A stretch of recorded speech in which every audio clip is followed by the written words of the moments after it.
May mga batang 90s ba dito? Kamusta kayo? Kamusta tayo? Alam niyo, sa totoo lang tayo may pinakamasayang kabataan. Tayo yung mga kabataan noon na napakababaw ng kaligayahan. Tayo yung mga batang batak sa arawan kahit napagalitan ng magulang. Okay lang basta makipaglaro sa mga kaibigan. Di natin alam kung ano yung teknolohiya. Di natin alam kung ano yung cellphone. Di natin kilala si Coco Melon. Kontento na tayo sa mga laruan natin at sa kung ano yung meron. Tayo yung mga batang halos makompleto natin lahat ng laruan sa Jollibee at McDo. Bumibili tayo ng tig-pipisong laruan baka sakaling may laruan dun sa loob. Naalala nyo? Noong mga panahon, naghahanap pa tayo ng gagamba kung saan-saan. Naghahanap tayo ng mga saka ng puno para makipaglaro ng baril-barilan. Kukuha tayo ng gulong sa tabi-tabi tapos paggugulumin lang natin kung saan-saan. Mabibwisit tayo kapag hindi tayo pinayagan ng magulang natin makipaglaro sa mga kaibigan natin sa ulanan. Kaya yata yung mga huling batch ng mga bata na nakikipaglaro pa ng tago-tago.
Sasakyan.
Okay.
Okay na mga idol. Tapos na bukas na tanggalin yung newspaper. Mga idol, bukas na tanggalin newspaper.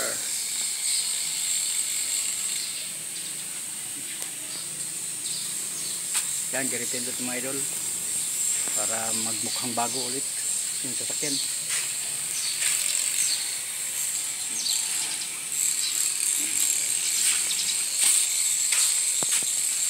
Hanggang dito sa taas. Ayan, nilagyan pa rin. Nilagyan pa rin. Yan, tapos yan mga idol. Yan, nilagyan pa rin dyan. Yan lang. Dito. Yan, giripitan nila dyan. Pati yung yan, pinagpintan na yan lahat. Mukhang bago na mga idol.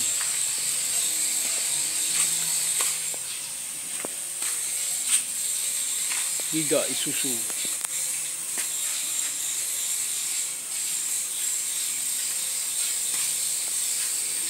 pa ito nabaping mga idol. Baka ibaping pa ito para lalong kumikikab. Pero yan, bukas na yan, tanggalin ko yung newspaper niyan. Kaya basa-basa pa mga idol.